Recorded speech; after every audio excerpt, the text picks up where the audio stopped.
You're listening to Extra Innings, presented by Next Level Training Center on the Sports Objective. Join us every Sunday night on Facebook Live and our YouTube channel as we talk East Carolina baseball.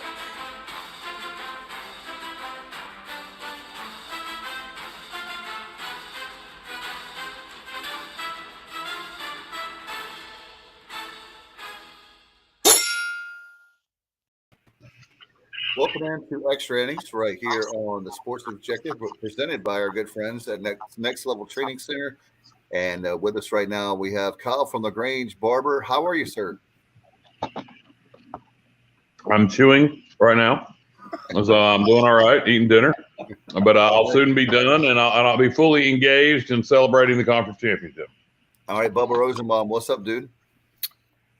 Not a whole lot, Dave. What a weekend for the Pirates. A great weekend. Became an even better weekend with UCF taking 2 out of 3 out at Houston, as you see there at the top of the screen for our viewers. 2022 AAC regular season champs, three-peat. No doubt about it. With us right now, the owner of Next Level Training Center, a man that knows more about baseball than I'll ever know. Forgets more about baseball than I'll ever know. Trent Brett, how are you, man? I'm great. Great, just basking in the glory of the three-peat and captured another regular season title in a 10-game winning streak. That's a pretty good weekend and a pretty good last couple of weeks for the Pirates. So getting hot at just the right time. You know, we were talking in the green room, and you made a great point. The last time you were on with us, it looked like we were on the outside looking in just for an at-large bid for the regional. Here we are now. The Pirates go on a 10-game winning streak. That 10-game tear, and then man, we're looking really good at regular season championship with 4 games to spare, and then you have the conference tournament coming up in Clearwater the following week. So we've got a lot of baseball and still a lot to achieve. Yeah, no doubt. The last time that I was on the show with you guys, we were talking about what were the Pirates going to need to do to kind of get back inside of the the at-large picture. What would we need to do in terms of win totals and to right the ship? And at that time, I remember, my feeling and my comment was, hey, we just got to start playing better baseball, start executing a little bit better, and then we'll see where things go. And yeah, man, what a difference a few weeks makes in terms of, again, running off 10 in a row and throwing together a 17-4 conference record so far, which is just incredible. And here we are again now, kind of in control of our own destiny with just one regular season series to go, a midweek game with Campbell, and in the conference tournament. And Bubba, you remember when we were talking about the 1-5 start, you brought up the fact of our rival NC State, how they had a tough time last year with their start. They ended up going into the College World Series, and here we are now looking at what a great record we have. Plus we have the regular season championship, 17-4, like Trent said, in the conference, and you're looking at now where we have a chance, guys. We could be with a couple wins in the tournament. We could have 40 wins on the season, even if we don't win, the whole tournament. We could still have 40 wins. Yeah, I saw a stat today, and you saw 20 out of the last 25 games have been victories. So. Definitely, like Trent said, and we're playing our best baseball when you want to be playing your best baseball. And, Cliff Godwin in today's post game after the series sweep over South Florida was just talking about how, a lot of people counted this team out. And it's an excellent example, and it's indicative of the culture that this coaching staff and all the guys in this locker room, both present and past, have built. And obviously, the main thing that matters now is what this current team is believing, and they clearly believed in themselves. And you saw it all weekend. We'll dive into who our Pgxgloves.com, pitchers of the week and then player of the week were. But for our player of the week, you had probably 4 or 5 options because guys have embraced their roles, whatever that role may be, and doing whatever it takes to be successful. Sorry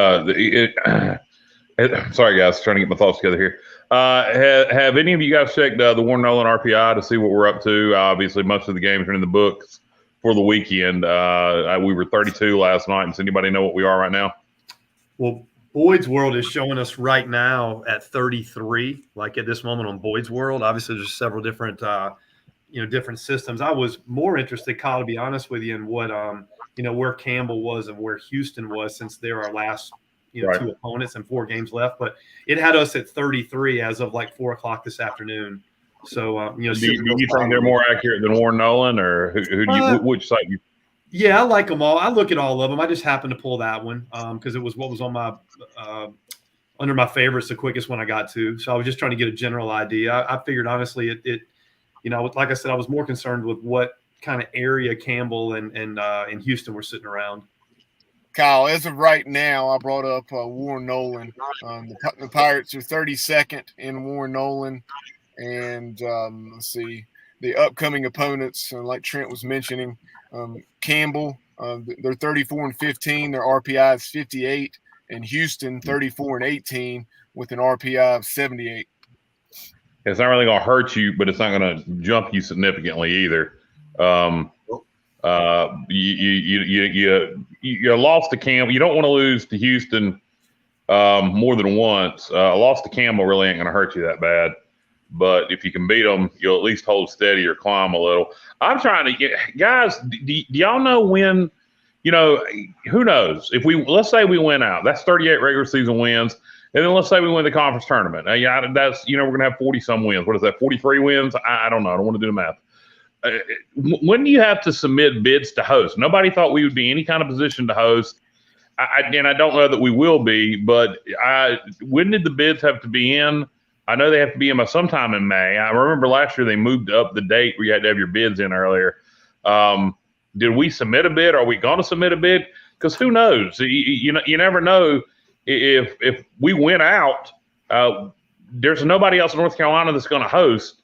Wake Forest has got the record and the RPI to host, but their ACC record is horrible. So does anybody know if we are going to submit a bid just in case? I don't know, but I'm sending a message to somebody right now to ask him. So maybe before the show's over, we can get an answer. Okay. Like you're saying, Kyle, if the Pirates did win the 4 games this coming week against Campbell and Houston, and then you were talking about the conference tournament, if they ran through it without a loss, that would be 4 wins. So the Pirates would be 42-18, riding an 18-game win streak. Yeah, and probably at that point RPI maybe in the low teens, at least high 20s. Mm-hmm. So I mean, you never know. Who the hell thought we would? And this is a lot of ifs and buts. A lot of things would have to happen, but you sure would hate for us to have a marginal chance to host, and then we didn't submit a bid because we didn't think it would be there. Yeah, my gut would say, sorry, Dave, but just very quickly, and even this, a few weeks ago would have been a long shot, but a situation like South Carolina last year, where the Gamecocks hosted as a number 2 seed, and then Old Dominion was the 1. So it's not nice to have options now that we're playing our best baseball. Yeah, and Cliff, and I'll just put it this way to be diplomatic. Being Cliff's involved, I'm not worried about any mistakes being made and things not getting done. Cliff's going to make sure that it's done, that the bid's been submitted, and I'll leave it there. Y'all can read between the lines. My understanding, guys, is the only one that potentially that could happen. That scenario of where we host as a 2 would be Maryland, but Trent, and I know their facilities are not great, but my understanding is they're going to try to spruce up their baseball field and their complex there and try to host. They're the only ones that I've heard of on the East Coast that we would have that scenario. Yeah, I think they're sitting right around 12, 13, 14 right now. Again, the one that I'm looking at, they're sitting at 13 as of 4 o'clock this afternoon. So they're inside that top 16 right now, but I don't know specifically in their situation, what other stadiums are in the area that they may have submitted other than their own park, maybe where they could host in that area as well. So I'm not real familiar with that one, to be honest with you. I think for the most part, at the ballpark and kind of in the parking lots and that type of thing, I think the majority of the conversation has been over the course of this week has been, are we going to creep in or move into that 2 line? And I know you and I were talking about before the show, and I think certainly if we finish off this week strong, if we have a 3-1 week, I feel like depending on what goes on around us, we're going to head into the conference tournament sitting solidly at a 2 going into the conference tournament. It'll be about how we perform there, but we're right on the line right now of a 2-3 before we even start the week. And again, we're going to get 4 games against teams inside the top 75 in the RPI this week, so that will help boost that up even more and give us possibly 1 to 4 more wins in the top versus the top 100. So I think the conversation has been more about that. Are we going to be a 2 or a 3 rather than do we have a chance to move up to a 1? I think it's really a long shot, but yeah, who knows? If we go on an 18-game bender to end the season, who knows? I think, unless we crap the bed here at the end, I think I can't imagine a situation where, let's say we go 3-1 on the week. And, then let's say we don't win the conference tournament, but we don't go 2 in barbecue. We go 3-1 on the week. We at least win a couple in Clearwater. If we're a 3 seed, somebody's getting screwed, and it ain't us. Because that I'd be really pissed to see that East Carolina team coming into my regional as a 3 seed. Yeah, no, I agree. I completely agree. I'm sorry, I'm not laughing at you guys. I'm laughing at the comment Craig made on Facebook. Said Bubba is parked outside of a Starbucks using the free Wi-Fi. No, that's one way to make sure he has good internet. That's right. No, I got excellent internet. The reason I'm in my car, viewers, is just so I can have a little peace and quiet, and I can think about what I'd like to say. He's hitting off the. Actually, what he's doing is he's hitting off the neighbor. The neighbor doesn't have their Wi-Fi password protected, and so he's hitting off theirs. If I park the vehicle just a little bit closer, I can get good internet. The funny thing, the other night when y'all were saying that, I wasn't even at home. So. Oh, you were trying to use the cellular internet. Yeah, I was out walking and jogging the other night when y'all thought I was at home. I'll tell you what, now, and we'll get back on the topic of baseball, but this is a true statement with Verizon. It depending on the level of your unlimited plan is how good your Verizon Wi-Fi internet is going to be. If you go with their lowest unlimited plan, you do not get good internet connection for anything more than web surfing. But if you spend more on their unlimited, it's fantastic. It's funny. All unlimited plans ain't created the same. But anyway, back to baseball. Verizon, we're going to send you a bill there for the I don't know if that was advertisement or not. And Mark Calloway asked, he said, how many games will we play in the tournament if we ran through it without losing? That would be 4, 3 to win the bracket, and then a winner-take-all championship. If you lose a game, then you have to obviously play your way out of that loser's bracket. So you'd have to win another game. Yeah. And, Bubba, Dave and I were talking before we came on air, and not to jump ahead, I know you want to talk about the week that just was, but looking ahead, much like last year, you kind of wonder how all the teams are going to approach the tournament. The rest of the league, including Houston, in my opinion, right now sitting in the 70s, has got to win the conference tournament to get in the NCAA tournament. It's just that simple. So this final weekend of the regular season, where uniquely you've only got a couple of days between the end of the regular season, last series, and when play begins in Clearwater. Last year, a lot of the teams did not want to use pitching on Saturday and Sunday to be able to set themselves up for the first 2 games of the conference tournament. And you sort of wonder how we'll handle that, being in a situation again where if we have a chance this weekend, let's say we beat Campbell on, or in our midweek game, and then we head into the weekend and we decide, hey, we're going to go ahead and try to win all 3 of these games against Houston and finish this regular season out, on a tear and get to 38 wins. You wonder if we might handle things a little bit differently than the rest of the league does with how we set our pitching up this weekend versus going into the beginning of the week, because we likely won't head into the conference tournament needing to win the conference tournament. Now, that said, look, we could have a bad week this week. It's baseball, and it's not guaranteed we're going to beat Campbell or beat Houston. So It'll just be interesting, though, to see, because I was mentioning to Dave, if I'm Houston, I'm likely not going to come out and throw my normal Saturday and Sunday starter on Saturday and Sunday, because even if I win those games, I've got to win the conference tournament. So now, where's Houston's RPI? You said 70s? they're in the 70s they right gotta, now. Yeah. They gotta.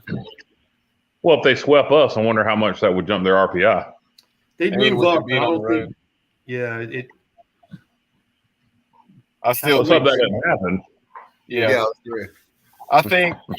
Let's say that did happen. I don't know who they may have midweek if they have a midweek game, but you think of a road sweep over a team that's right there around low 30s.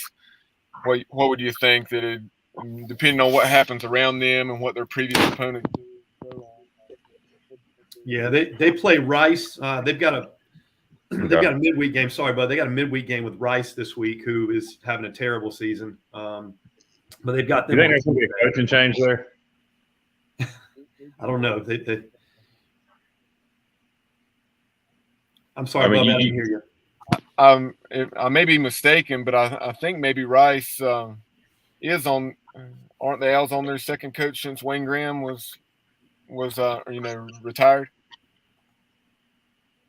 Yeah, that's a good question. I'm not sure if they're on their second one. I know they're 13-39 right now on the season, which is for them a historically bad year. They're 200 plus in the RPI, right? Yeah, being a private school like that, I might go. I might go look at Vandy's staff and similar academics, private school, and go hire somebody off Vanderbilt staff. Just a quick thought. I mean, I don't know their program that well, but it just seems like it would make some sense. No doubt about it. Look, when you're talking about the pitching, Trent, I want to get your inside knowledge there of when you're talking about as far as we have Campbell, who would you pitch? I know I'm putting you on the spot, but do you have a certain pitcher that you would pitch on Tuesday? Well, all I can say, Dave, is we've been using a super unique formula the last few weeks. I don't know right now how you really label a lot of these guys, because we're really using a lot of openers is the kind of the general term, rather than starters. What can we get from them? How long can they go? I mean, to be honest with you, CJ Mayhew, even though the last two Friday nights he's been absolutely spectacular, I'm not sure that when they rolled him out there last Friday, and he threw 9 no-hit innings, I'm not inside the walls, but I know I had talked to CJ that Wednesday. I've had the opportunity the last couple of weeks to talk to him outside of baseball a couple of times. And I know heading into that start 48 hours before, he wasn't anticipating being a, quote, Friday night starter. It was more being used as an opener. And I think for a lot of our games right now, we've got a lot of guys we're using in that role. And I think it just kind of depends on how things are going. That's part of the strength right now of this team is, you're seeing some guys not throwing very much now that early in the year looked really big and key for us. A Josh Groats, who's not throwing that much right now. For example, I think threw 1 inning all weekend. And so, he was a weekend starter early in the year. And so I'm really not sure right now what the roles are. I just know we've got a lot of guys that when they're asked to go in and get outs are getting outs right now. I think we threw 11 or 12 different guys this weekend alone in 3 games. That's a really high number for a weekend series of different guys. And so I don't know who will start Tuesday. I don't think it's as important who starts as maybe what's the combination of 4 or 5 guys that we plan to use on Tuesday. With a conference series starting on Thursday this week. I don't like playing midweek games going into this last week of the year. The last series of the year always starts on Thursday with the conference tournament coming up, and I always hate when we have a midweek game, and we don't always have a midweek game going into this last series, and I kind of wish we didn't. But it is what it is. The schedule was made a long time ago, and ain't much we can do about it. Well, I'll tell you one thing, Trent and Bubba and Kyle, I'm definitely happy that we don't have those 4-game conference schedule mess that we had last year because of COVID. I didn't mind that. I got a number for you. How about this as part of this three-peat? I looked it up. You know, we're 57-16 the last 3 years in conference play. That's a 780 winning clip. That is amazing. 20-4, 20-8, and 17-4 over the last 3 years. Of course, we've still got one series to go, but yeah, 57-16 during this three-peat. That's pretty dominant. Yep. That's certainly some eye-popping numbers there. And back to your point as far as Josh Groves, Trent, you know, since he got roughed up in that midweek start against NC State, where he just lasted a third of an inning against Memphis, he was effective in an inning of relief, and then same thing against South Florida. So hopefully, he'll continue to pitch well and just to work those two what the innings, hell's going on? 17 pitches. I got it. Is that Dave with a picture of Bubba? Yes, it is. What in the world? Dave.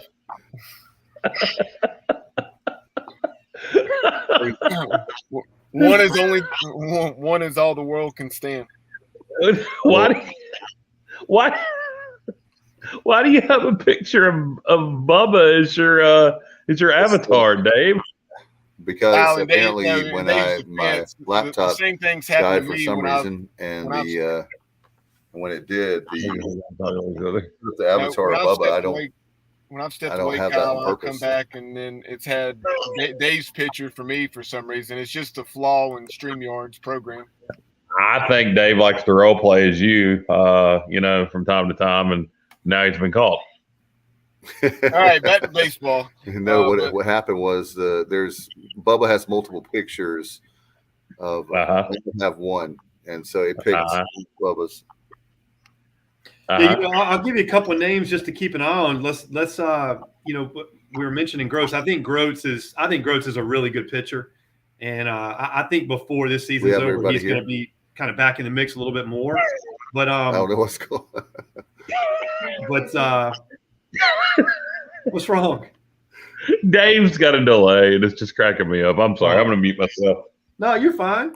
And then, Nick Logish is another one we haven't seen. We haven't seen Logish out there in a while. And, and then Cooch Maynard. I mean, who knows what the deal is with Cooch, but, we threw 11 different guys this weekend, and it did not include Cooch Maynard. It did not include Nick Logish. And so I think, I think we're heading into the postseason kind of with the emergence of Spivey and Yasavage, with a lot of options right now. And I don't know if it really matters who starts right now, honestly. I think it's more about the cumulative effect of all the different arms we've got, and that seems to be the formula we're going to roll with. That's the point I was going to bring up a moment ago when you had an excellent point. That's something you certainly think about anytime you're in the situation that the teams in the AAC are in, and you talk about us having, if we have a solid week, having locked up a postseason bid, but with the way we're using the quote openers this year. It's not as big of a concern, perhaps, as in the past. I think way back, I guess back into the 04 season. Remember when we had a bid locked up, so we still went ahead, and in the conference tournament, I think we pitched Greg Bunn against Louisville, or no, we held Greg Bunn, I think, and we pitched somebody else against Louisville and got upset, and then we didn't get a host of Super Regional. Remember that? Yeah. I think that was maybe down in Houston. Yeah, I do. No, I think I don't know, guys, from my standpoint, it's taken me a while to accept that, hey, this is the way it's going to be. I don't know that we're necessarily searching right now like most teams would be for who's our Friday guy, who's our Saturday guy, who's our Sunday guy. I think it's sort of an attack with numbers right now, that we've got a lot of different guys that they don't mind throwing 2 out of every 3 games and put them out there, see if they've got their best stuff that night. If they don't, get another guy out there. If they do, leave them in. And it's a really unique unique way to attack, but it's working for us. And so I don't know that the coaching staff would really, try to change that heading into conference tournament play or postseason play. I mean, I don't know why they would. This is kind of who we are right now. You've got, again, 8, 9, 10 guys that on any given night, whether it's Danny Beal or Terwilliger or Agnos or, Jake Hunter, I mean, just Spivey and Saylor and Mayhew have been the three that we've gone to the most frequently, but there's so many other guys emerging right now that I got a feeling it's just going to be who's hot that given night. Yeah, and Charles has a good point, guys, on Facebook, Trent, that I wanted to put up here if we can. He's talking about, I'm worrying that if we keep winning, we'll be a 2 seed at Tennessee. Yeah, I don't think we'll be I think that would be the last 2 seed. I just don't. I get what you're saying. Sometimes you're better off as a 3 than you are 2, but I guess it's possible. But you gotta you can't not go out there and try to win all the ball games. And I hope not. But you know what? If anybody's going to ever be motivated and super motivated to beat Tennessee, and I know they look unstoppable, but God Almighty, how poetic! What a story that would be. Cliff finally gets East Carolina to Omaha, and he does it going through Tennessee. The team that stopped him from going to Omaha when he was a player. Oh wow! Yeah, I don't worry about that stuff. I just, I think for me right now, I just want us to play well, and we can't control any of that. Play well, and then we're going to get seeded where we get seeded. It's funny. I thought last year that probably us and NC State got the toughest draws, of anybody in terms of matchups and the supers. And then, NC State goes into what I think's far and away the best team over the course of the entire year last year in Arkansas, and one of the hardest environments to win. And I thought State has no shot, and they go to Arkansas and win, a super. And so I don't know, every year I think I've got it figured out. Where do you want to go? Where do you not? And then you see somebody come out of a regional or super that you just didn't see happening. So I think for us, we just need to play well, play well. And I mean, heck, the last time that, that we went into a tournament and got hot late in the year was winning that Charlottesville regional. And I don't think anybody thought going into that, we probably were going to go into Virginia, win that regional in what was this, 2016? Yeah. And so I don't know. I think right now, probably I get what you're saying, but if we end up at Tennessee, we end up at Tennessee. But I don't think you can you can worry about that right now. You just got to go play baseball and try to win games and keep doing what you're doing well. Now, going back to baseball, during the midweek, Pirates, it's very, very unusual to see a team, even when you have a team that is on one extreme, or teams that are on two extremes rather, but you talk about Duke, they've been very good in recent years, and the Pirates did go several years without playing the Blue Devils, but 22 out of the last 23 have been won by the Pirates. Were you able to get out for the midweek game against Duke? I was at the high school state playoffs that night, so I did not. We got a lot of teams here locally that are really high seeds in the high school state playoffs. I chose to go to a high school game that night and watch the Pirates on my phone while I was there. But no, that's one of the most shocking numbers there is, because I think Coach Pollard is one of the best coaches in college baseball, and Duke has been really good the last 8 to 10 years. So that number is really mind-blowing that we've gone 22-1 in the last 23 games against them. Kind of reminds me of back in the 90s when in football, when Logan had things rolling here, but it didn't matter how good we were, we couldn't beat Southern Miss. That's right. Yeah, Jeff Bauer had our number, that's for sure. No doubt. And one of the things the big takeaway from that game is how Merritt Beaker pitched. He had got an inning at Memphis after not having pitched in forever. And Merritt Beaker was very good, and so good that Cliff, in a critical situation in yesterday's game where he brought Merritt in for a lefty-on-lefty situation with Brucher, the very talented left-handed bat that has 10 home runs for South Florida.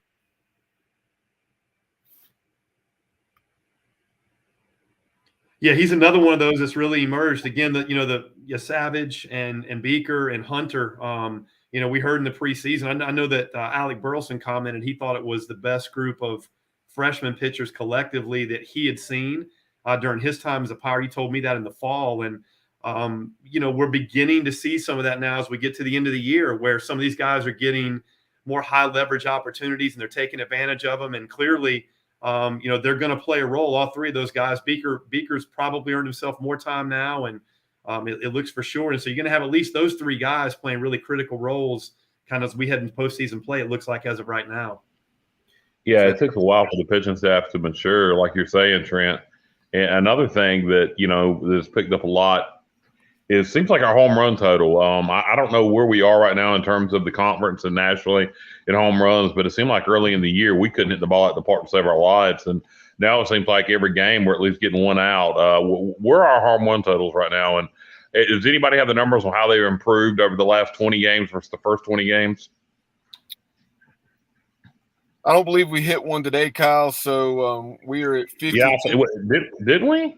Hold on. Let's see. Yeah, AMAC hit one today. Yes, yeah. AMAC hit the big 3-run shot. 3-run shot. Yeah, Yes, 3-run shot. Yeah, we're at 53. Okay, and most of those have had to come over the last 20 games. A lot have.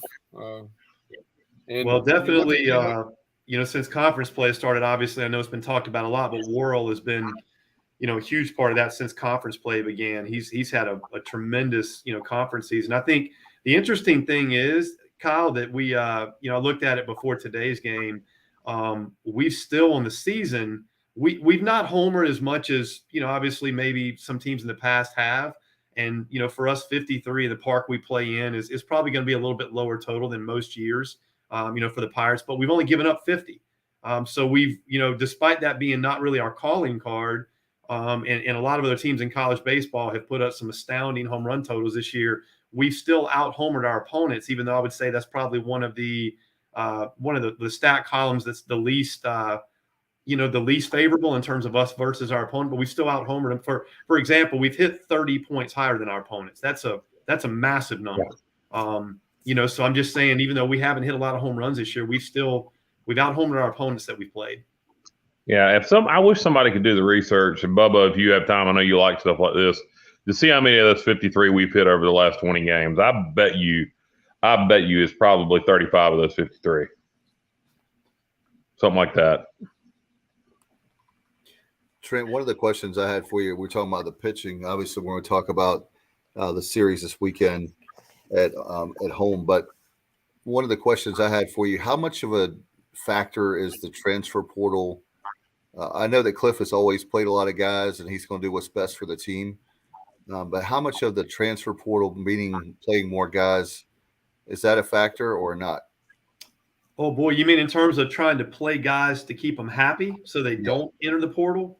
Yeah, like the younger guys. Boy, I don't know.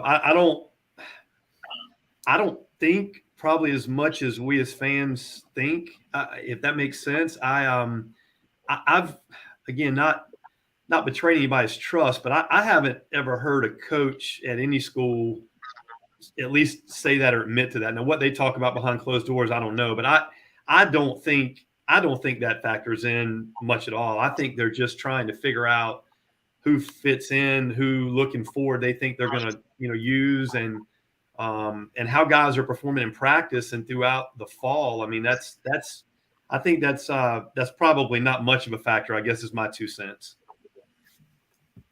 The transfer portal hasn't become the epidemic in baseball like it is in football and basketball. Not yet, anyway, but it's probably coming down the road. No question. And just like NIL, but Thursday night, Trent, the one thing I want to mention too before we forget is they announced on Thursday night in Harvey Hall that a number of things, a very ambitious campaign of $60 million as far as baseball is concerned, expansion of the current baseball footprint, including an enlarged locker room and team space with a designated area for premium seating. And that'll be just for Kyle from LaGrange. It'll be the LaGrange, Kyle Barber premium seating area. Sounds good to me. All right. Bob, I know you want to talk about this past weekend at Clark LeClaire, and we can recap the series. Very happy to get another sweep. And we'll obviously talked a lot about this coming week, but I know you wanted to talk about this past weekend. Yeah, kind of picking up where he left off last week. Jacob Jenkins Coward had another very solid week and had the big 2-run home run late in the game. I guess it was in the 7th inning against Duke the other night. A lot of his home runs have been to right field, as you would guess, but with the wind blowing from right to left and really blowing extremely hard to left, he took it the other way, hit the ball where it was pitched, and drove it out of the park. I guess I said drove it out of the park. He drove it into RJ Schreck's glove, and he slammed into the wall, and it fell over the fence. Yeah, that was a unique play and a tremendous effort by the left fielder. He left a mark on that fence and a little bit of a dent in it. But yeah, I think Jenkins Coward, Jenkins Coward, Agnos, and then particularly Moylan, those guys seem to really be at their best when they're capable of kind of driving the ball the other way. And I think that's a common thread with a lot of these hitters. I know that Coach Godwin really preaches to them, trying to use the fat part of the field and use the whole park. And, credit to Jenkins Coward for being able to put such a good swing on the ball that he hit the other way. And playing the Friday night as well. Friday night, with the way that wind was blowing, where to left field you could get it out, right field it would die. We did a great job placing the ball to left field. I mean, it was masterful. And guys, the freshman season that Jacob Jenkins Cowart has had, you think about it. I don't know where it ranks, but the way he's hitting for average, right around 340, 350, right around 10 home runs, just shy of that, and a lot of RBI. So it's got to be right up there, with some of the best. Immediately, the one that comes to mind is Darryl Lawhorn. But where do you think this ranks among freshman seasons? Oh boy, that's hard to say because again, the different bat eras kind of very true. I would say that makes it a little different. But in this era, I mean, to be hitting, for a guy to be hitting 343, 9 home runs, driven in 39, he's heading for 60 plus hits on the season. Strikeout totals are very reasonable. I mean, he's striking out less than one out of every 4 times he comes up. For a power hitter, that's you'll take that. I think it's been obviously a tremendous year, and I think for me, guys, the one of the things with him that I've looked for is with all freshmen, particularly, what happens when you see him begin to struggle. And he's sort of had a stretch where he went and wasn't hitting the ball very well at all, and has been able to work himself out of it. And so that's something you look for with hitters, and it gives you a lot of confidence down the stretch that he's going to be just fine in this stretch run and in postseason play. No doubt about it. He certainly has not played like a freshman at all, and certainly with him, we pray that he can stay healthy because he has a great career at East Carolina. It's just amazing. He didn't seem to be intimidated by the game at all. It was like his play. It seems like I have to remind myself the way he's playing that he's a freshman. Well, not only that, he's one of the more emotional guys on the team too. Like, I enjoy watching him get excited when he does something good. When you watch him, he's second on the team in home runs, but when he homers, when he hits a big double, he's really excited about it. And it's not showy. It's not trying to show the other team up. He's just genuinely excited for what he just did. And particularly when he hits a home run, and that fires me up watching. I love the passion he plays with and just how legitimately excited he gets when he does something to help this team.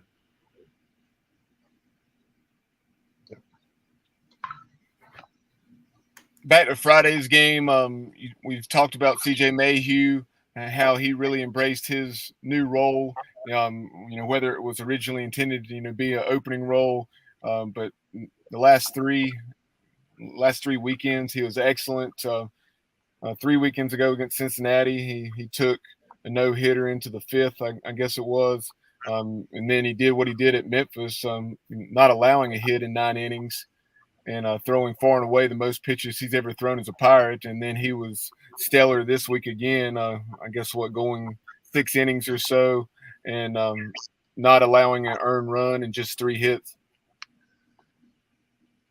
Yeah, guys, and he, 88 pitches again this Friday night. So now in back-to-back starts, he's gone, I think, 101 last Friday and then 88 this Friday. So you've got to feel like at this point his arm has kind of made the transition from a situational reliever to a starter if they need to use him that way and if they want to use him that way. I know that, in the fall, and I know even late last summer, it was his intent. What CJ wanted to do is he wanted to be a starter, and it just didn't work out that way for him at the beginning of the year. But it looks like now that his arm is built up again with 88 pitches again Friday and going 6 complete, it looks like now he really can be a weapon however they choose to use him. And it would appear, based on what he's done the last 2 starts, he's probably going to start with that arm being built up so strongly now.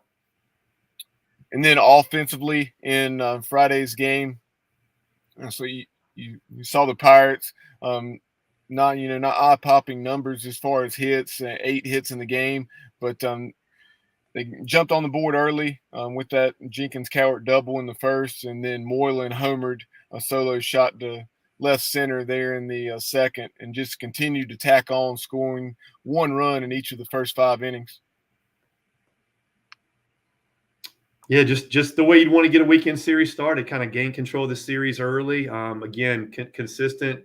You mentioned it, single runs in each of the first 5 innings, and then 2 runs in the 7th.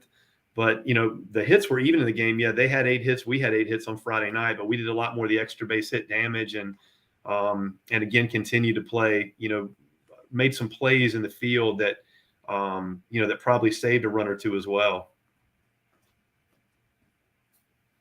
Then Garrett Saylor came on, and he did surrender 5 hits in 3 innings, but struck out 4, and the Pirates only had to use those 2 pitchers on Friday night, which was huge. No question. It'll be interesting to see if we can do that this weekend, this coming weekend against Houston. I think we'll be playing a lot of guys on. I could be wrong, on a Tuesday night with Campbell. Yeah, I see Johnny ask a question. It's a really good one. Any concern with Newton's volume? It's funny, Johnny. I've thought the same thing because we've got, we've obviously got 3 catchers that we've shown will start at some point during the year, and I don't know the answer to that. I feel like they've probably got that pretty dotted. And I think it's important to remember that early in the year, Newton, was not starting a lot of games, and so he doesn't have necessarily the late season wear and tear, that a lot of catchers in the past have had. That it's a tough position, and over a 56 game season, if you're starting 50 games, you're going to see it. But you remember we were platooning so much early in the year that may be a reason now why Newton is fresh and why he's basically rolling all 3 games of the weekend. But I have thought about that same thing. Are they going to maybe, and particularly maybe this week, will he get maybe a day off, maybe just DH? I don't know, but it is worth mentioning that early in the year he didn't play as much as maybe some Pirate catchers in the past. And Garrett Saylor earning that 4th save in that game on Friday. This is something that really stands out with the way our pitching staff's been used. And in the past, you'll have several guys earn saves, but this year the Pirates have 11 different pitchers that have recorded a save, and now Saylor's tied with Carter Spivey for the team lead with 4. Yeah, that was a 3-inning save, by the way, Bob. Yes. So he threw, again, the uniqueness of our staff, he threw 54 pitches. So he came in and basically threw the last 3 innings of the game and got the save, but, not in the traditional format, again, sort of what we were talking about earlier. So you got 2 guys, 1 through 88 pitches, 1 through 54, and there you go. That very thing, that'll help us out too when it comes to the regional, potential super regional, and maybe one day Omaha.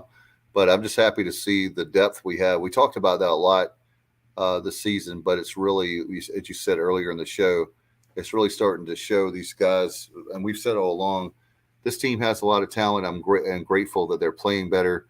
And like you were talking about, Trent, that they're getting hot at the right time, where we could have plateaued earlier in the season and struggling now. So it's a great way to, as my coach, baseball coach said, to finish strong. And that's what we're doing. Moving on to Saturday's game, and the Pirates fell behind 3-0 right out of the gates. Bulls jumped on Ryder, and then we started to chip away a little bit. Really, it was Bryson Wool's home run where he really got jammed, and he was able to muscle it out of the park to right That jump started things because Cliff said in the post game, I think one of the reporters, maybe Igo of Hoist the Colors, asked Cliff, or he made a comment rather of the team not flinching, and Cliff said, well, and he said, I thought we did flinch a little in the dugout, to be honest with you, but Bryson Wool's home run to right jump started things. Yeah, and you said it. He got jammed. It was really a feat of strength. I mean, the wind was warm and the wind was blowing out to right, and man, it looked like he literally hit that thing off the handle, and it just kind of kept carrying. And the right fielder had all day to get back against the fence and get ready to kind of make a play on it. It just kind of carried over his head, but it was that's where the physical talents of Bryson really take over, because he's a specimen, and that ball literally was muscled out off of not off the fat part of the bat. I can tell you that. Yeah, and the Pirates, in the first couple innings, they'd gotten runners in scoring position with less than 2 outs and not been able to get the clutch hit up until that point when Bryson Wool delivered. And from that point, you had Ryder, settle down after that first inning, and even though he just went 2 1/3, he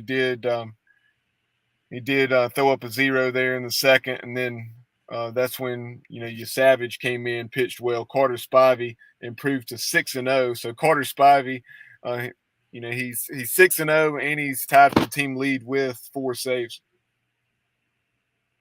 Yeah, he's been fantastic. I mean, he's been nothing short of fantastic the last couple of weeks. And I'll tell you, kind of an unsung guy from Saturday, and I'm pretty sure that Coach Godwin mentioned him in the post game. But Joey Barini, had a couple of really big at bats early in that game. I think the first time he came up, he put us ahead or tied it with a sac fly to left. First pitch he saw, kind of took a high fastball and drove it to left field deep and tied the game up. And the next time he came up, had a big 2 RBI single that kind of broke the game open in my eyes and extended the lead from 1 run to 3. But that was in consecutive at bats, I think, in the 4th inning and then in the 6th inning. And again, doesn't look like a whole lot on the stat sheet, but those were really big for Barini in terms of coming in and really making something happen. And you feel like those are the kind of bats that'll create confidence with the coaches and allow him, much like last year, late in the season and in postseason play, to stick him in there in big moments because of the way that he came through in both of those at bats. Yeah, no doubt. And yeah, we had not referenced Joey specifically earlier in the show, but that is those comments that you referenced from Cliff Godwin were what I was alluding to when we were talking about the culture and guys embracing their role and so forth. Last year, when this is what Cliff said, he just said, 12 at bats, and 10 of them were in very critical situations, like in the regional against Charlotte and another few situations such as that. Absolutely. Yeah, that was the second one was really the one I felt like, when extended lead to 6-3, I just kind of saw the air go out of the dugout of South Florida, and we kind of piled on from there. Yeah, and in that, I guess what an 8-run inning, you had pretty much all those runs. Was it all after 2 outs? And all singles, if I'm not mistaken. Barini, Hoover, Jenkins, Cowart, Worrell, Newton were all singles that kind of just kept the line moving. Yep. You had 8 runs on 8 hits in that 6th inning. But moving on to today's game, Pirates got a tremendous start from Jay Cunner. Jay Cunner is our Pgxgloves.com pitcher of the week. He pitched very well a week ago. I was wanting to see him maybe get another inning or 2, but obviously last week's pitch count, I'm trying to remember where it was. I want to say it was in the mid-60s, something like that. Today he threw 74 pitches, but Jay Cunner, the talented freshman, was really locating his fastball, excellent command, as Coach Godwin referenced in the postgame. 5 1/3, he was perfect for the first 5 innings, surrendering just 1 hit there in the top of the 6th. inning. He did hit a batter, but that was the only free pass as he did not walk anyone, 7 strikeouts. So congratulations to East Rowan High School product, Jake Hunter, on being named our Pgxgloves.com Pitcher of the Week. No doubt about it. Great performance. I didn't realize that, Bubba, until you have that up on the screen. The longest and best career outing. I didn't realize that was the case today. So great for that. I had a little bit of technical problems. I was in the bathroom. Y'all talking about game 3. Sorry, David, let me cut you off. Y'all talk about the catch made. I don't remember who made it. I think it was in left field or center field. It was as Scooter says, Sports Center worthy. Did y'all talk about that Lane play? Hoover. Yeah, Hoover. Yeah, great catch. Put his body on the line. Yeah, I almost hated to see it. You don't want him to get hurt, but glad he didn't get hurt and made the catch. Yeah, Coach Godwin talked about that in the post game. He was joking with the reporters, saying, "Hey, I'll take Lane Hoover, having my back in an alley fight any day." And hey, you guys do what you can to get that on the Sports Center top 10. It's funny. I think back to earlier in the year. Hoover was kind of being platooned, not playing a ton. I think it may have been down at college at Charleston, but he had a huge game, maybe a 3-4 hit game, and Coach Godwin in the post game show said, hey, shame on me for forgetting what an unbelievable competitor and what a tough kid, something to that effect that Lane Hoover is. And he's basically been in the lineup ever since. And he made that comment again today in the post game about just how tough Lane is, fearless going into that fence. And but I remember that comment back earlier in the year. It's almost like Coach Godwin, was searching for the right guys in the outfield, the lineup. That Carter Cunningham was out there a lot. Cam Clonch, you're trying to figure out, who's going to play where. And Hoover was not starting every game at that point. And boy, it's hard to imagine that now with the way he's once again just thrown up a monster season and always plays great defense, but a monster season offensively as well. Yeah. The story of this team is yet to be told, with 4 regular season games left, conference tournaments left, and then hopefully regional play, super regional play, and who knows beyond that. But considering how things started, the adversity we faced before the season even started, with our ace being suspended for the season, do you think when all's said and done, this could end up being, maybe Cliff's best coaching job since he's been a head coach at East Carolina?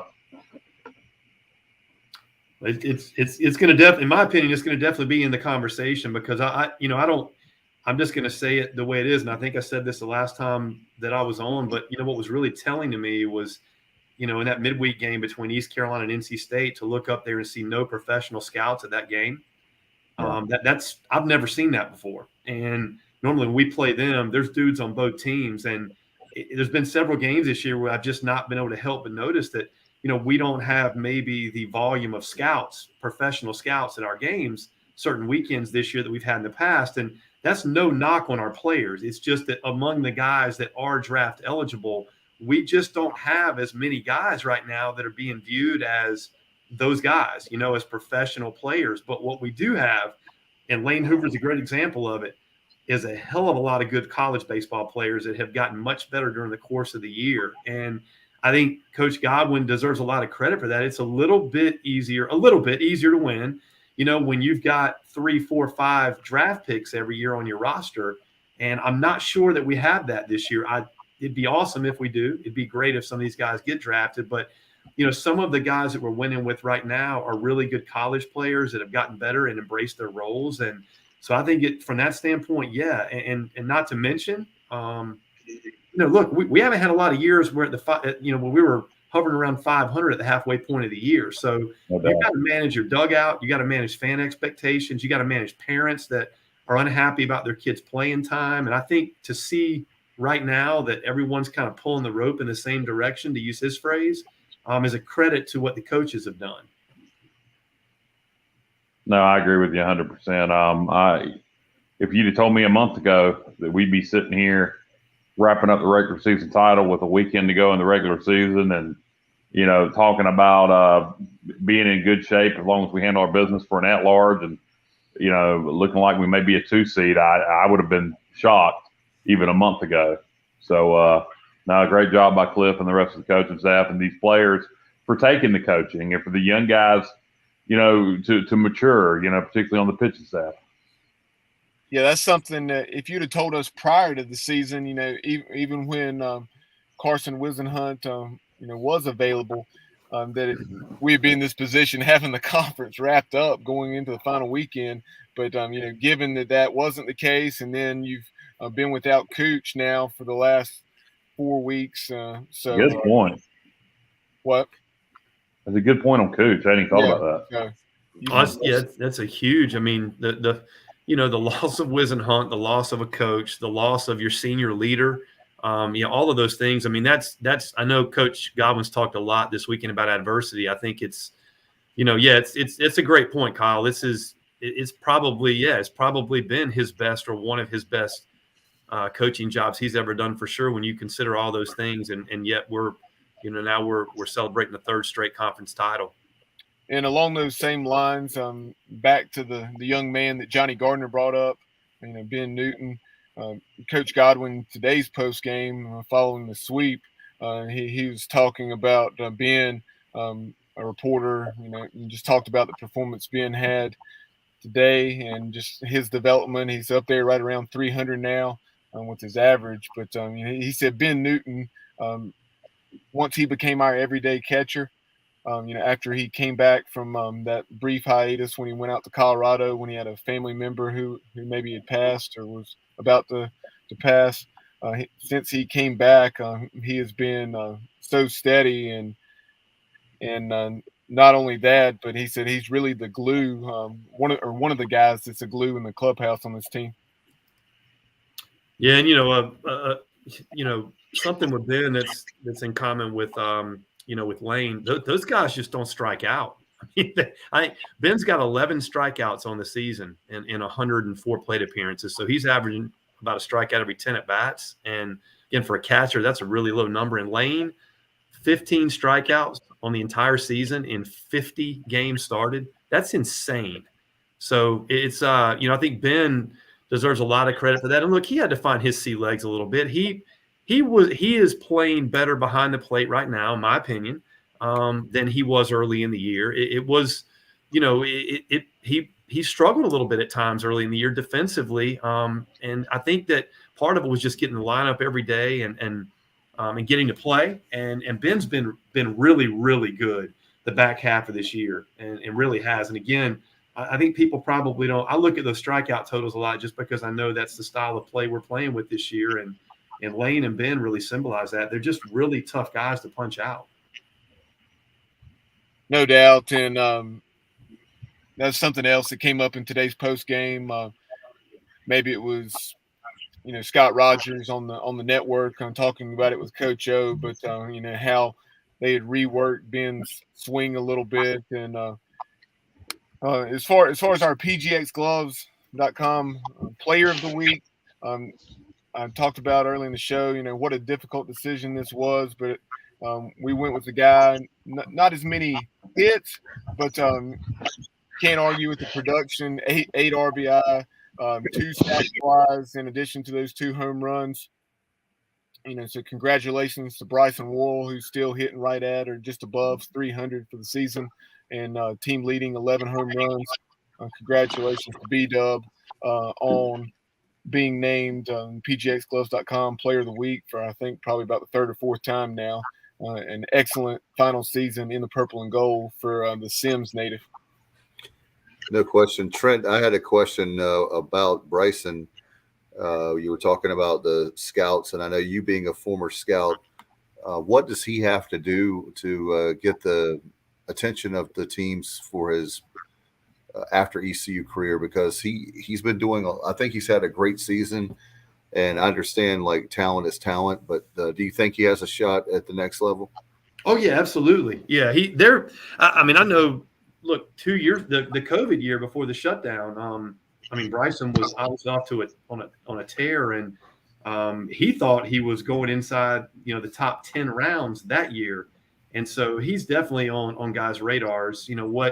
What guys have him evaluated at, I have no idea, but he would be certainly one of the guys that you would hope is going to get a shot to play professional baseball and get drafted. But I don't have a crystal ball on that one to know sort of what the projections are for him, to be honest with you, Dave, right now. But he's definitely a really talented guy that scouts are certainly aware of. They've got there's a everybody's turned him in. I'm sure he's in every system. Where he's rated at in each organization, I don't know that. Some of the other guys that we considered for our Pgxgloves.com Player of the Week, Ben Newton, and he was 5 for 5 the last 2 days, and I think he was 6 out of 12 on the week, and had that at bat today that Coach Godwin referenced in the post game, where he found a way on, and then he ended up allowing AMAC to get to the plate and produce that insurance with the 3-run shot to left. And then you also had Zach Agnos. He has now reached base in 26 consecutive games. Zach had 3 extra base hits. I guess it was Friday night's game, a home run, and a couple of doubles. Yeah, what a Swiss Army knife he's become too, huh? I mean, not just offensively, where he's obviously put together a really good back half of the year, particularly in conference play, but sliding over and taking over the starting shortstop duties, coming in again in late relief. I mean, Zach Agnos is a really good player. He's another one, Dave, when you ask about, potentially draftable players, Agnos is certainly one of those guys. He does a lot of things well. He's got good size, and what a great kid. And again, he's had to overcome some personal adversity. Let's not forget that, he had to deal with the loss of his father, and so that's been, I know, heavy on his heart. And obviously they've got his father's initials on their hats that they've played with all year, or the jerseys, but Nico. But, Zach, I'm really happy for him and the back half of the year that he's had again, and both offensively, defensively, and on the mound. And then also earlier I mentioned JJC, Jacob Jenkins Coward, having another solid week. And another guy who's kind of reemerged here lately. We talk about having options behind the plate. Justin Wilcoxon had a strong start of the year, then didn't play a whole lot and get many at bats there in the middle portion of the season. But you're seeing Wilcoxon, produce for the Pirates as well. Yeah, I think he's hitting right around 285, and I like him at the plate. I like his swing. I like his presence. I think I think Justin's somebody obviously that you would anticipate next year getting a lot of time behind the plate, maybe a lot of time at DH when he's not behind the plate. But I've appreciated again him being willing to embrace his role and whatever that may be, because that's a guy that was starting some behind the plate at the beginning of the year, and now he's not. But when he comes in, whether it's as a DH or pinch hitter, he seems to be really locked in, and it gives you good at bats. So again, I think that's another one of those guys that seems to be really embracing their role here in the late season. And with Hoove, we talked about the tremendous job he's done at the plate, but right around 355, 360. But I think he had 5 or 6 hits on the week, and also 3 sack bunts. Yep.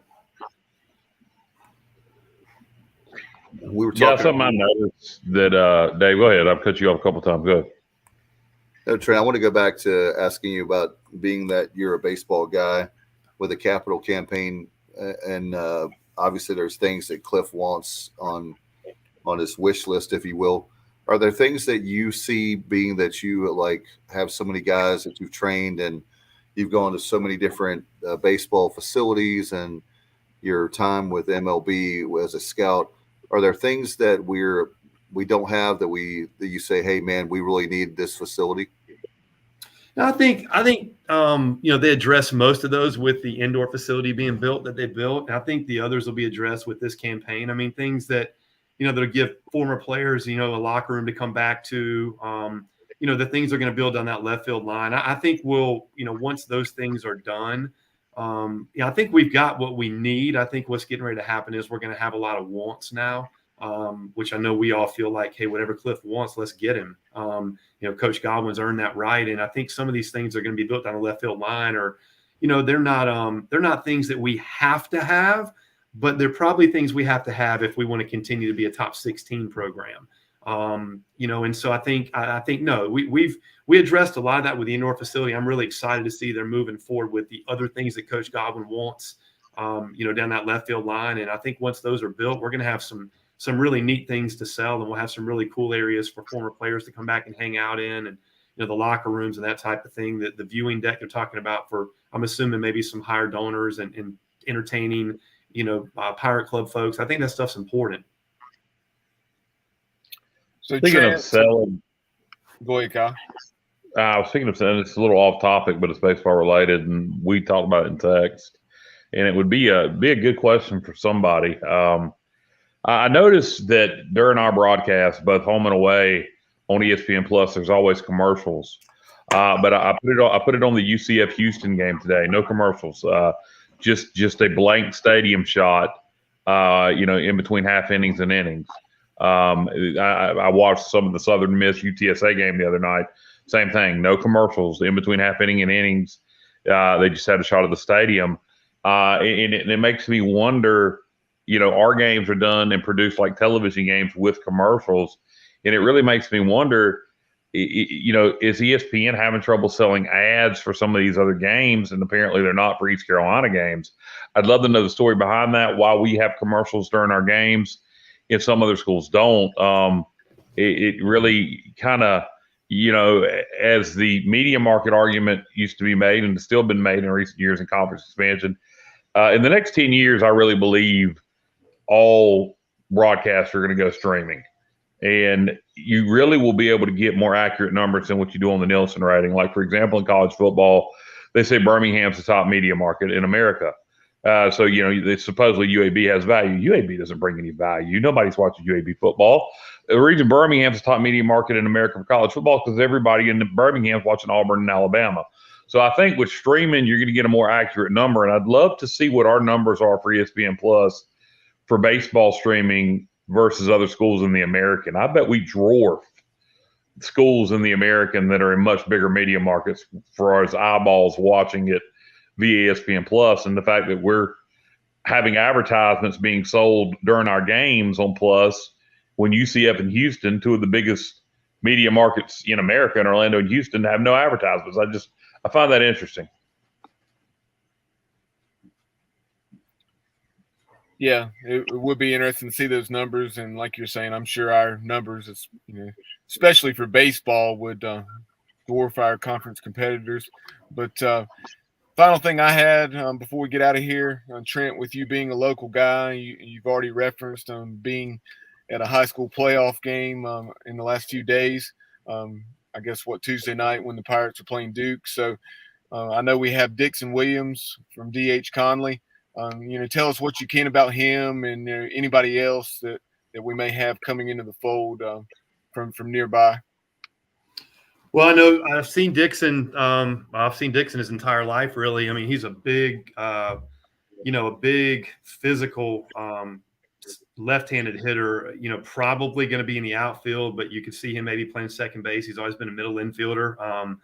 Last year had some real serious power numbers in terms of home runs. I think he hit 9 high school home runs last year, which was up there. He's all-state. Had a good senior year this year. Was really pitched to a lot differently, like most guys are. But Dixon will come in as a left-handed hitter. Shortstop coming in from Scotland County. That's going to be down in the Laurinburg area. That's going to be, I think, a kid that comes in here and contends immediately to play in the middle infield. Last name of Bird. I'll get to see Cam Burgess maybe in a couple of weeks in the 3A state playoffs. He plays for South Brunswick. He's supposed to be a really talented offensive guy as well. So I look forward if I may see him as early as next Tuesday, depending on if South Central or JH Rose around here is still in the playoffs. They're one win away from playing each other. And then if they do that, one of them will be guaranteed to likely face off with South Brunswick. They still got to win as well. But there's 3 names to kind of keep an eye on from some local kids that in the eastern part of the state that I think are, anticipating getting here and having a chance to play early offensively. Did want to follow up too, guys. I did get a message back from JJ McLam, who did say we would be submitting a bid to host. So he did text me. Excellent. I figured we would be. Yeah, we are. It makes perfect sense. It's like we're playing with house money. What do you have to lose? Sure. Yep. Exactly. Knowing that, and especially knowing that we have the facilities, knowing that we have the fan base, et cetera, it wouldn't be embarrassing for our program when we have one of the best in the country. Trent, before we let you go, obviously we want to plug. Thank you again for your sponsorship, title sponsor for Extra Innings, and what do you have going on at Next Level Training Center? Honestly, right now, just just private instruction, and then members using the place. We've got some clinics coming up in early June that we just put out on our website at nextleveltc.com. So if people want to take a look at that for the younger ages, but right now it's just kind of business as usual, just trying to keep everything clean and ready for everybody to get in and use it every day. We had the club, East Carolina club baseball team. I do want to mention they actually won their regional today. We're their home facility, and they spent a lot of time last week getting ready in our place to head out to West Virginia, and they defeated Virginia Tech today in the regional to advance to another club baseball World Series. So those are some of our guys, and so really pumped for those guys. They're really excited about that. So they'll be heading out. I think it's in South Carolina this year, if I'm not mistaken, is where the club baseball World Series is being held. Yeah, thank you for bringing that up regarding the club team. Obviously, so much success down through the years. And Johnny Gardner, who chimed in earlier, brought up those scores, I guess yesterday and today. I'm just saying, hey, they're going to another World Series. So we'll have to look that up and see where that's being held in South Carolina. Yeah, and I'm excited too. The two of our guys, Ryan Gosney, who was a player, and then Michael Crumpler, who's a player. Michael's a local kid that went to J.H. Rose High School, and then they're the two coaches. And so I was really excited for those guys. They work for us at Next Level. I know how much time they put into that team and how much pride they take in it. And, of course, Ben Fox works for us. Ben was the former coach they replaced who won a national championship. So, I'm really excited. Those guys work hard, and they take it real seriously for club baseball, and they've been enormously successful. There's a lot of pride in that program. So fired up for those guys, and I'm sure we'll see them in the joint this week, kind of getting some more practice in and getting ready to head out to the World Series down there in South Carolina. We definitely wish them the best. So much fun to keep up with club baseball too. I mean, it's amazing when you look at in Pitt County, all the Little League, and I guess you're in heaven, Trent, because of how great with Little League, and you look at with our area programs with high school. You look at East Carolina. What about Tommy Easton at Pitt Community College? You look at club baseball. I mean, it's if you love baseball, it's definitely the place to be. It's fun. We got a lot of really good teams around here in softball as well. I mean, D.H. Conley's girls team is a number 1 seed in the 4A East, and they've got 6 starters on that team going to play in college next year. So it's a really talented group as well. And yeah, we're very blessed here in this area. That's for sure. The whole East, every area here in the East, just with really good baseball and softball. I want to remind fans, if you want any instruction for maybe your kids or grandkids, let my kids go to Next Level. Trent and the staff are fantastic. nextleveltc.com, or you can call them 252-756-NEXT. And of course, you can. Your Facebook page is awesome too, Trent. So I know you put a lot of stuff up there on a regular basis. So a strong social media presence for sure, guys. Yes, sir. Thank you. Appreciate you very much, Kyle, Bubba.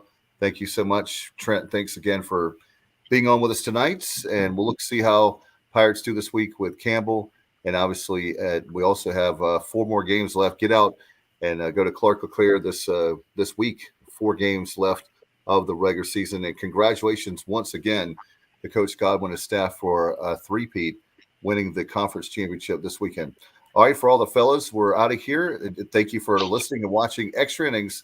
And it's presented again by Next Level Training Center right here on the Sports Objective. Good night, everybody. And as always, go play. That concludes this week's edition of Extra Innings, presented by Next Level Training Center on the Sports Objective. Join us next Sunday night as we will once again talk East Carolina Pirate baseball. Be sure to follow the show on social media at The Sports OBJ on Twitter, at The Sports Objective on Instagram. Like and follow our Facebook page and subscribe to our YouTube channel. Listen to the show pretty much anywhere podcasts are found. As always, we appreciate you tuning into the show. Go Pirates!